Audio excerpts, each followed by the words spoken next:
Hello, ladies and gentlemen, and everything in between. Welcome back to Geeks Watch. Today I want to talk about a 1993 film called The Firm, based on a novel of the same name by John Grisham. Yes, more movies made from John Grisham novels. Anyway, Tom Cruise is the main character, plays a young Harvard law graduate named Mitch. Mitch is from a poor family background. He is working hard to try and bury that. And, he and his young wife looking to find a law. He's trying to find a job. He is approached by a small Tennessee law firm. I can't remember the actual name. It's the initials are B, L, and L, I think. So he's approached by a guy named Avery, who becomes his mentor, played by Gene Hackman. And they basically, is he approached by? I can't. Anyway, Avery's his mentor, Gene Hackman. Blah blah blah blah blah. They move to Tennessee. The firm makes him study his ass off to pass the Memphis bar exam, the Tennessee bar exam, which he passes. They throw a lot of money at him. They help him buy a big fancy house. He gets Mercedes-Benz. They help him pay off his student loans, which for poor, someone from a blue-collar background and going to Harvard.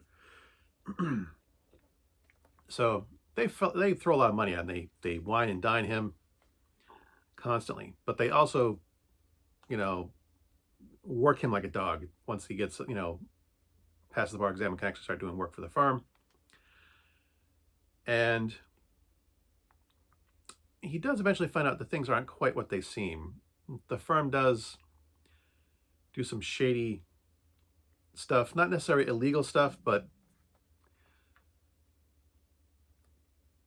still stuff that's, not necessarily helping people.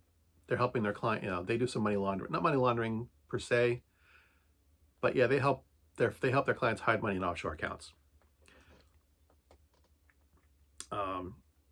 He also does eventually find out that the law firm is essentially controlled by a mafia crime family, which at one point the FBI approaches him to provide incriminating evidence against the law firm. So young Mitch is just trying to keep his head above water. He's just trying to figure out how he can extract himself from this no-win situation. And it puts a lot of strain on his marriage. That's the general basic plot outline of basically Act 1. Little spoilers here and there. This film has some stellar performances. I also want to point out that it was one of the highest grossing films of 1993. One of the few high grossing films that was R-rated. And people were nominated for Academy Awards? I don't remember. I'm not sure they were Academy Awards or Oscar Awards, but this film had a great cast. Tom Cruise as the lead, Mitch. Gene Hackman as his mentor, Avery. It was Gene Hackman's recent death that kind of made me want to go back and watch this. My wife loves Tom Cruise, so we have watched a lot of Tom Cruise films in my lifetime, in our marriage. But Gene Hackman is a great character actor. He loves, and I don't know if he loves it, but he does a great job portraying these very eccentric or off-the-wall characters. And his character Avery in this film is just, he's gleefully smarmy. He really is. He knows what the firm does. He knows he's basically recruiting desperate young people to try and lure them in and lock them into working for the mob. And he loves every minute of it, as his character does. And he's so arrogant and smarmy and smug and so full of glee with what he does. I love his performance in this film. Every actor has a great performance.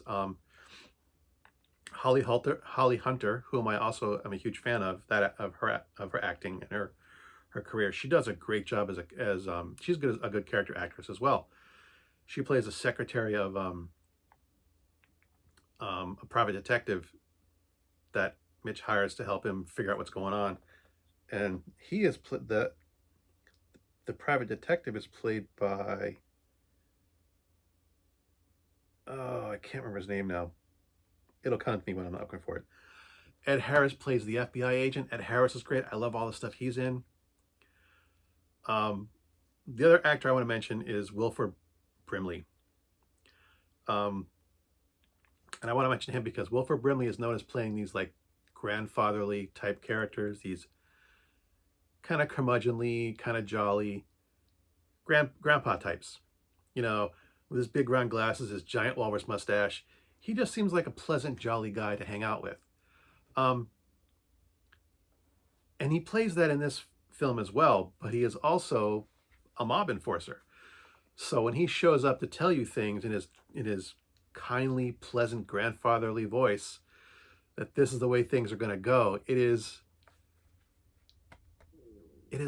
almost chilling, but still fun to watch. To see this guy that looks like everybody's grandpa, and you find out that he is threatening you with blackmail, blackmail and worse. So it's just a great performance. I love his performance. Everyone in this film did extremely well, and it was nominated for awards. So obviously everyone else agrees with me too. I think this film holds up really well. I'm not as much of a Tom Cruise fan as my wife is. She loves him. Tom Cruise is her hall pass, her celebrity hall pass. So she loves Tom Cruise. I enjoy Tom Cruise, but I like him best in films where he's not playing the Tom Cruise role.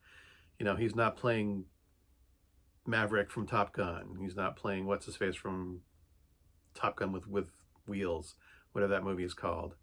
When he's not playing the Tom Cruise role. And this film is slightly different. He is desperate. He is unsure. He is unsure of himself a lot of the time. He is not this confident, cocky young kid. He is a hardworking, scared, desperate young man. And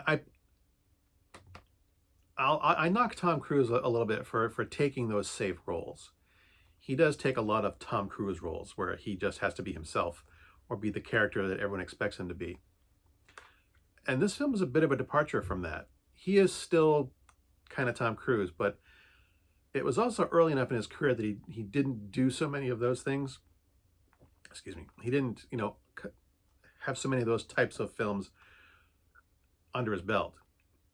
He was still a bit freer to experiment a little bit.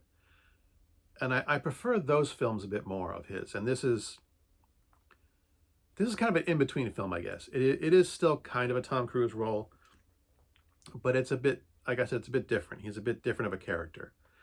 And as I said, I do enjoy watching him stretch his acting chops because, when I get to see him perform outside those standard Tom Cruise roles, he shows what kind of acting range he really does have. So of the Tom Cruise films that we do have in our collection, this does tend to be one of my favorites. I do prefer these films over the things like Top Gun. I don't know what else to say. I think I'm done. I really like this film. I would recommend that you watch it. It's based on a well-written novel. It's a well-written and extremely well-acted film. It takes place in 1993, so take that for what it is.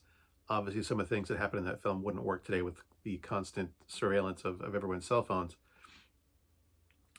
But, damn, is it a good film. And I love everyone's performance, and everyone in the film does a great job acting.